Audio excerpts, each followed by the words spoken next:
Salut, j'espère que tu vas bien pour ce nouvel épisode de Cap Copywriting.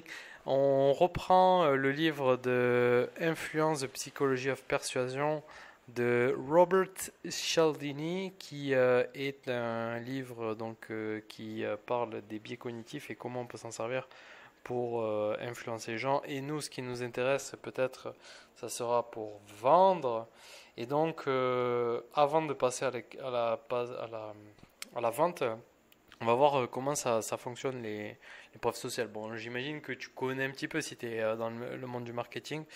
Mais peut-être il y aura des choses que tu vas apprendre. J'espère t'en apprendre et surtout dans l'application de ces preuves sociales parce que souvent, malheureusement, c'est mal fait. Et donc, par exemple, une étude a été menée sur des enfants qui avaient très peur des chiens. Pour réduire leur peur, qu'est-ce qu'on a fait? On n'a même pas fait des démonstrations, amené un dresseur ou quoi. Non, juste on a montré des clips avec des enfants qui jouaient avec des chiens. Plus il y avait d'enfants, plus ça fonctionnait. C'est l'effet Amazon, quoi, l'effet des étoiles. Plus il y a de notes, mieux c'est sur Google. Pareil. Bon, voilà, on est tous. Ça fonctionne comme ça. C'est humain. Ça fonctionne comme ça.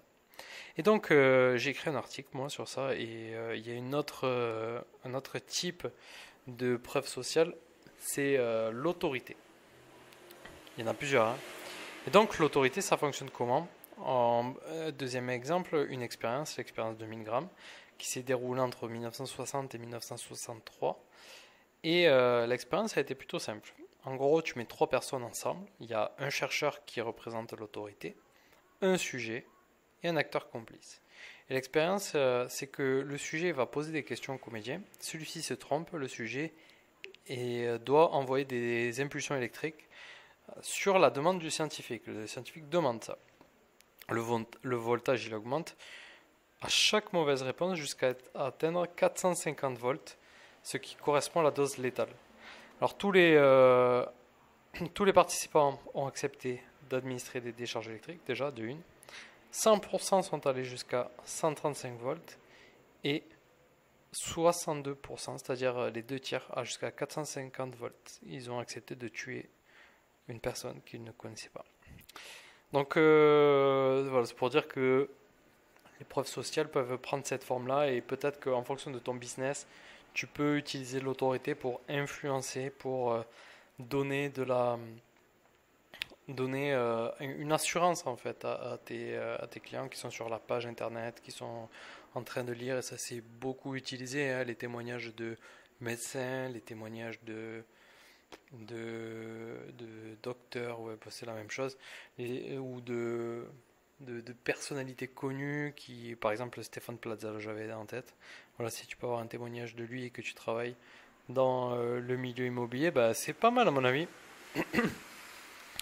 Et donc, excusez-moi pour ce chat dans la gorge, qu'est-ce que nous avons comme différentes formes de preuves sociales sur les sites internet? 1. Les témoignages classiques. C'est vraiment la base. Moi, je te conseille, si tu as un site internet et que tu as des preuves sociales, si tu as des témoignages, ce qui est bon classique, c'est bien d'avoir au moins les images des personnes qui sont en train de parler et leur prénom, nom entier, si c'est possible. Si c'est pas possible, tu fais autrement.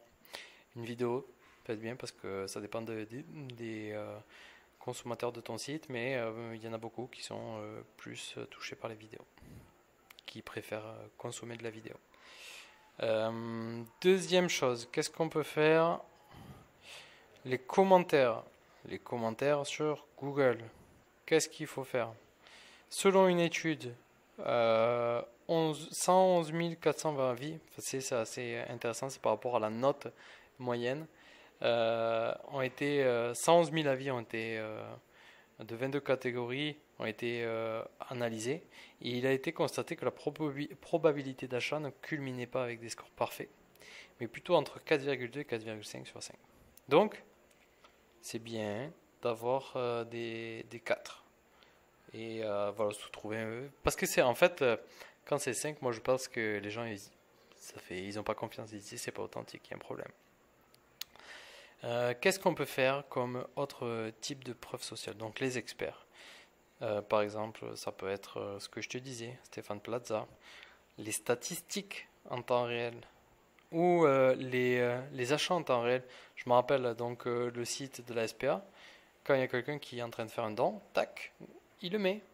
Et ça peut être super bien pour les sites de e-commerce. Tac, il y a quelqu'un qui a acheté, tac, il y a quelqu'un qui s'est commandé, tac, il y a quelqu'un qui a fait une demande de rendez-vous. S'il y a assez, si c'est des sites qui font du trafic, c'est excellent. De toute façon, et mettre si les gens tu peux leur faire mettre des commentaires, encore mieux. Le un peu moins bien, c'est les icônes. Donc c'est pour rassurer tout de suite. C'est pas mal pour les pages d'accueil. En dessous du héros, le héros c'est la première chose que la personne voit quand elle arrive sur ta page. Ça peut rassurer si tu as beaucoup de personnes qui arrivent pour la première fois sur ton site. Les mentions médias, tu peux faire ça. Les certifications, si tu as travaillé ou si ton entreprise a passé des certifications, ben, c'est toujours bien de le mettre. Ça peut rassurer pour les personnes qui vont aller un petit peu plus fouiller, qui s'intéressent, parce qu'il y a des gens qui sont comme ça, qui vont aller gratter. Qu'est-ce qu'on peut avoir d'autre que je pense qui est super intéressant? En fait, je le gardais pour la fin. Et c'est ma preuve sociale préférée. Et c'est celle que je vends en premier. C'est ma spécialité, numéro un. Ce sont les études de cas. Pour moi, les études de cas, c'est le témoignage plus, parce que ça peut être utilisé sur le site, déjà de une. Ça permet à ton client ton potentiel client de pouvoir s'identifier avec la cible, de vraiment se mettre à la place, parce que il va avoir plus de storytelling, on va pouvoir raconter comment elle a été implémentée la solution, surtout le résultat des chiffres, tac. Et tu peux le couper pour avoir un format qui soit adaptable pour les réseaux sociaux, par exemple sous forme de carrousel. C'est parce que je pense à LinkedIn. Ça peut être utilisé en phase de prospection. Quand les mecs commencent à se réchauffer, tu peux leur une étude de cas un petit peu plus axée sur la solution, ou même une étude de cas, juste un snapshot lorsque tu envoies ton devis pour rassurer.